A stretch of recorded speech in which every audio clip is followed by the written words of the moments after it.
Où est l'arnaque? Bon, pour que le titre ait un sens, il faut pour une fois prendre le parti de ces gens scandaleux qui disent Arctan. Voilà, oui, donc je sais pas comment ce n'est pas encore puni par la loi de dire Arctan. Oui, mais on dit arctangente, donc diminutif Arctan, ouais c'est ça. Ouais. Bon. Alors oui, bon, Arctan, voilà, Arctan un peu, voilà le jeu de mots du titre, super. Rappelons le concept de cette série de vidéos Où est l'arnaque. Il s'agit pour moi de résoudre bien, un exercice, en l'occurrence ici celui-ci, en vous arnaquant à au moins un moment de ma correction. À vous de voir à quel moment je vous aurai arnaqué, et bien évidemment en fin de vidéo, je dévoile l'arnaque et j'indique une correction correcte. Une correction correcte, ça fait un peu lourd. Ne regardez pas, évitez la section commentaires avant d'avoir essayé par vous-même, sinon vous risqueriez de vous faire spoiler, ou alors allez dans la section commentaires en mentionnant bien que vous vous apprêtez à spoiler pour essayer de deviner où l'arnaque aurait lieu. Voilà, il n'y a pas tant de passages que cela qui se prêtent à l'arnaque. C'est parti, correction frelatée. Alors, soit f, la fonction qui a x, enfin d'abord peut-être lire l'énoncé, non, je sais pas, soit f, la fonction qui a x associée à arctan x carré plus arctan de 1 sur x carré, il s'agit de montrer que cette fonction est constante sur R étoile. Bon, bah c'est parti, allons-y. Je vais dire que, je vais dire que la fonction qui a x associe 1 sur x carré est dérivable sur R étoile. Que arctan est dérivable sur R.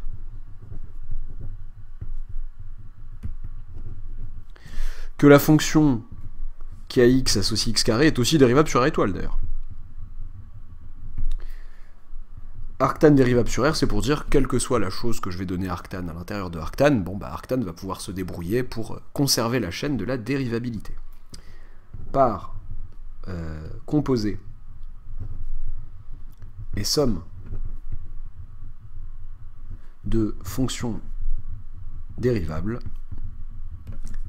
boum, eh bien, f est bien dérivable sur R, étoile, dérivable sur R étoile. Bon, dérivons-la. Apparemment, il faudrait montrer qu'elle est constante. Bon, bah, pour tout x appartenant à R étoile, f' de x égale. Je dérive ça comme une composée. Du coup, je dérive le premier morceau comme une composée. Quand je dérive x carré, bah, ok, ça me donne du 2x. 2x, arctan' de x carré, ok. Et le second morceau, arctan de 1 sur x carré, je dérive 1 sur x carré, ça fait moins 2 sur x cube. Il serait bon que certains élèves connaissent leur formule de dérivation de ce genre de machin rapide, enfin sans avoir à le retrouver, etc. Avec du x puissance moins 2 et compagnie, bon, pourquoi pas, au pire, en tout désespoir de cause, pourquoi pas, mais vaut mieux la connaître. C'est parti, moins 2 sur x cube, vous voyez l'arnaqueur qui vous donne une leçon de morale, c'est incroyable. Arctan', et si le chien dehors là pouvait arrêter d'aboyer, ce serait sympa aussi. Arctan' de 1 sur x carré, ok, et alors, ça nous fait... Tais-toi. Ça nous fait 2x, pardon, arctan' de x carré, donc arctan' de quelque chose, c'est 1 sur 1 plus cette chose au carré, mais là c'est arctan' de x carré, donc c'est x carré au carré, je crois, si je me suis pas trompé. Moins 2 sur x cube, facteur 2, arctan' de 1 sur x carré, donc 1 sur 1 plus 1 sur x carré au carré, ok. Que faire de tout ce bazar? Donc, j'ai du 2x sur 1 plus x puissance 4, moins 2 sur... Donc là, je fais attention. J'ai du x cube. J'ai du x cube sur x puissance 4. Donc j'ai du 1 sur x. Que faire avec ça? Je vais multiplier en haut et en bas par x. Ça fait 2x, bon, le membre de gauche n'a pas changé, 2x sur 1, enfin la partie de gauche là, 2x sur 1 plus x puissance 4 ne bouge pas, et je multiplie en haut et en bas par x dans cette deuxième fraction, ça fait 2x sur x puissance 4, plus 1. Oh, ça fait 0. Bon. Bah, f' est nul sur R étoile. Il est agaçant.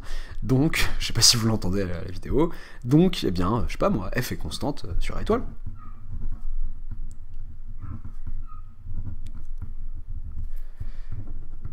Ok. Bon bah montrer que f est constante sur étoile, c'est réglé. Qu'est-ce qui se passe? Où est-ce que je vous aurais arnaqué? Je sais pas moi, on m'accuse d'arnaque comme ça. Un chien qui aboie, qui arrête pas d'aboyer comme si j'ai commis un crime. Comme si j'avais commis le moindre délit, le moindre crime, je sais pas. Bon, j'arrête de noyer le poisson. Il y a bien évidemment une arnaque. Alors, non, je vous ai pas arnaqué sur la dérivabilité. Alors, là, j'espère en avoir fait tomber certains, enfin, avoir fait croire à certains d'entre vous qu'il y avait une arnaque ici. Il n'y en a aucune. La fonction carré est dérivable sur R étoile. Parce qu'elle est dérivable sur R. Elle est dérivable sur tout sous-ensemble de R, en fait. Si elle est dérivable sur R tout entier. Donc, fallait pas tiquer sur ça. Donc, ce que je donne à l'intérieur de arctan est dérivable sur R étoile. Arctan va se charger de conserver ce que j'appelais la chaîne de la dérivabilité, quoi qu'il arrive, quelle que soit la chose qu'on lui donne à l'intérieur, voilà. Donc par composé et somme, bien sûr, f est dérivable sur R étoile, il n'y a aucun souci sur ça.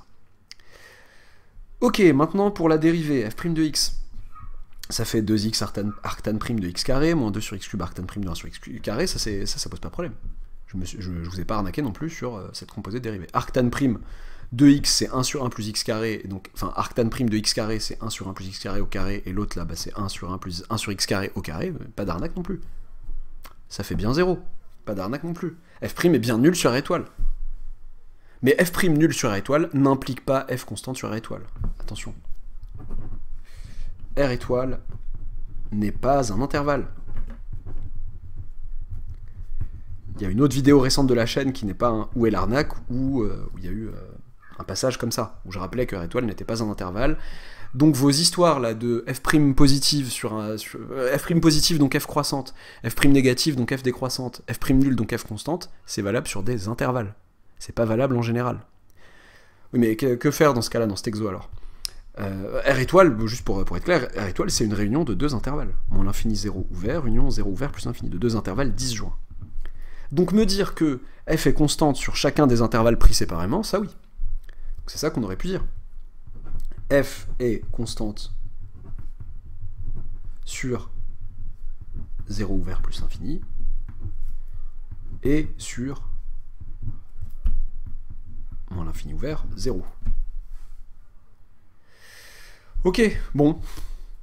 Bah, est-ce que j'ai besoin de calculer la constante ici? Soit je calcule sur deux valeurs, je prends une valeur entre 0 ouvert et plus l'infini, par exemple 1, je calcule f de 1, je suis capable de calculer f de 1. Et je prends f de moins 1 par exemple, si je suis capable de calculer f de moins 1, je suis censé connaître arctan de 1, donc c'est cool, arctan de 1 c'est pi sur 4, et arctan de 1 sur 1 aussi du coup, et je me rends compte que effectivement c'est les mêmes constantes, donc que du coup comme elle est constante sur 0 vers plus l'infini, que pour tout x entre 0, enfin pour tout x appartenant à 0 vers plus l'infini, mon f de x va me faire arctan de 1 plus arctan de 1, ce qui me fait pi sur 4 plus pi sur 4, donc pi sur 2, et pareil ici, bah, je vais me dire, ok, bah, du coup, effectivement, f est constante sur R étoile, en fait, sur la réunion de ces deux intervalles. Une autre manière de voir les choses, c'est de dire, attendez, mais f, la f que tu nous as donnée, c'est une fonction évidemment paire. F constante sur 0 ouvert plus l'infini est paire. Autrement dit, pour tout x appartenant au domaine de définition qui est R étoile, f de moins x égale f de x, on le voit bien là, quand je mets un moins x à la place du x, bah, le carré va manger le moins, et paire, donc f est constante sur R étoile. Donc là, il n'y a pas de souci, effectivement, ça je peux le dire. Mais attention sinon, en général, on n'a pas le droit de dire ça, justement. En fait, cet exemple, c'est un exemple tiré, enfin, inspiré d'un autre plus classique, qui est la fonction que je peux appeler g, qui a x associe arctan de x plus arctan 1 sur x. Celle-là, vous pouvez pareil, vous pouvez la dériver, etc. Et vous rendre compte qu'en fait, elle est constante sur R plus étoile, constante sur R moins étoile, mais pas la même constante. Pi sur 2 pour R plus étoile, et moins pi sur 2 pour R moins étoile.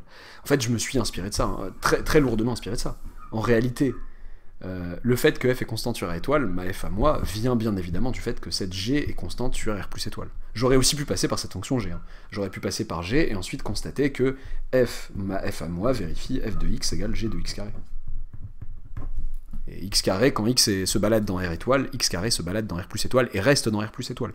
Donc j'aurais pu invoquer ça aussi. Non, bien évidemment, je ne l'ai pas fait pour vous avoir sur une dérivée qui est nulle et un résultat qui est bon ici. Hein. C'est-à-dire que je voulais pas reprendre cet exemple-là parce que là pour le coup, demander de montrer que c'est constant sur R étoile, ça aurait été faux de ma part, de la part de l'énoncé. L'énoncé, c'est moi.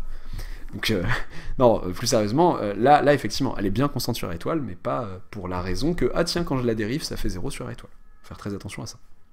Voilà, j'espère en avoir fait tomber certains, malgré une vidéo récente sur le sujet, enfin pas tout à fait sur le sujet, mais qui effleurait ce sujet-là. N'oubliez pas de vous abonner si ce n'est pas encore fait, d'activer la petite cloche des arnaques, et à bientôt pour une nouvelle vidéo.